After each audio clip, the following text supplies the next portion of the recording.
Hello friends, सोनालीच्या किचनमध्ये तुम्हा सर्वांचं खूप खूप मनापासून स्वागत आहे. आज आपण पाहणार आहोत ज्वारीची खिचडी. अतिशय पौष्टिक, प्रोटीन आणि फायबर रिच अशी आणि विशेष म्हणजे ग्लुटेन फ्री रेसिपी आहे आणि बनवायला सुद्धा फार सोपी आहे. सर्वप्रथम मी इथे 2 वाटी ज्वारी घेतली आणि ती 2 ते 3 पाण्यात स्वच्छ धुवून घेतली आणि साधारण 12 ते 15 तास त्या ज्वारीला भिजू दिलं. पाणी घालताना मी ज्वारी बुडेल इतकंच पाणी घेतलं. 12 तासांनी मी कुकरमध्ये थोडं पाणी टाकलं आणि त्यात भिजवलेल्या ज्वारीमध्ये सुद्धा अर्धा ग्लास पाणी टाकलं आणि पातेलं हे अशा रीतीने ठेवून कुकर घट्ट बंद केला. कुकरला इथे साधारण 8 ते 9 शिट्ट्या काढायच्या आहेत, म्हणजे ज्वारी चांगली शिजेल. एकीकडे मी शेंगदाण्याचा कूट करून घेतला आहे. शेंगदाण्याचा कूट करण्यासाठी शेंगदाणे तव्यावर छान खरपूस भाजले आणि मिक्सरमध्ये कूट करून घेतला. आता 8 ते 9 शिट्ट्यानंतर कुकरची हवा रिलीज झाल्यानंतर कुकर उघडला आणि ज्वारीमधलं जास्तीचं पाणी एका जाळीवर निथळून घेतलं. हे पाणी नंतर तुम्ही खिचडीमध्ये सुद्धा टाकू शकता किंवा नुसतं तुम्हाला जर मीठ टाकून पाणी प्यायचं असेल तर ते पाणीसुद्धा पिऊ शकतात. पौष्टिक असतं ते सुद्धा.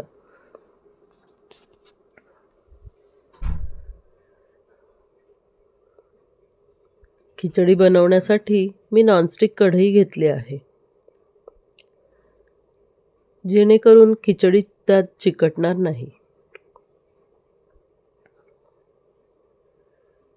आता खिचडी बनवायला सुरुवात करूया.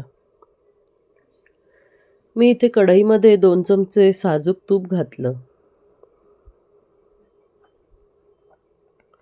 तूप गरम झाल्यानंतर त्यात पाव चमचा जिरे ॲड केलं.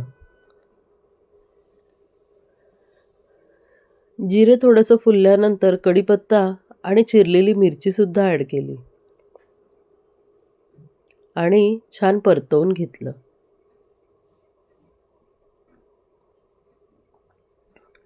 मिरची आणि कढीपत्ता परतवून झाल्यावर त्यात चिरलेले बटाटे ॲड केले आणि त्या बटाट्यामध्ये अर्धा चमचा मीठ ॲड केलं. मीठ ॲड करून छान ते मिक्स करून घेतलं आणि मग कढईवर झाकण लावून छान वाफेवर शिजू दिलं. साधारण 5 मिनिटे शिजून झाल्यानंतर मी इथे कढईचं झाकण उघडलं. बटाटे छान शिजलेले आहेत.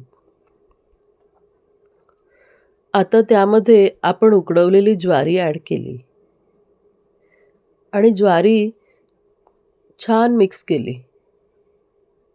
त्यात 1 चमचा मीठ ॲड केलं आणि पुन्हा सगळे जिन्नस प्रॉपर मिक्स करून घेतले. तुम्ही इथे बघू शकता किती छान मिक्स करून घ्यायचं आहे ते. तुम्हाला जर हवं असल्यास चवीनुसार अजून मीठ ॲड करू शकता आणि साधारण 2 ते 3 मिनिटं मिक्स करून झाल्यानंतर त्यात 4 चमचे शेंगदाण्याचं कूट ॲड करून पुन्हा सगळं मिश्रण परतवून घ्यायचं आहे आणि 7 ते 8 मिनिटं शिजू द्यायचं आहे. या स्टेजला मी झाकण बंद करून 7 ते 8 मिनिटं या खिचडीला शिजवून घेत आहे, जेणेकरून सगळे जिन्नस प्रॉपर मिक्स होतील आणि ते चांगले शिजतील.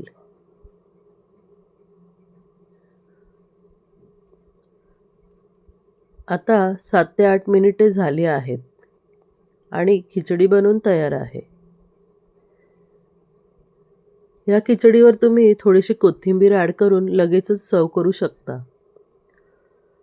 अप्रतिम टेस्ट लागते ह्या खिचडीची. शुगर पेशंट किंवा वेट लॉससाठी हा बेस्ट ऑप्शन आहे. तर फ्रेंड्स, तुम्ही ही रेसिपी नक्की ट्राय करा आणि कशी होते ते मला कमेंटमध्ये कळवा. व्हिडिओ आवडल्यास लाईक आणि शेअर करा आणि अशाच नवनवीन रेसिपींसाठी माझ्या चॅनलला सबस्क्राईब करायला विसरू नका. तोपर्यंत खाओ, खिलाओ और खुश रहो. Thank you.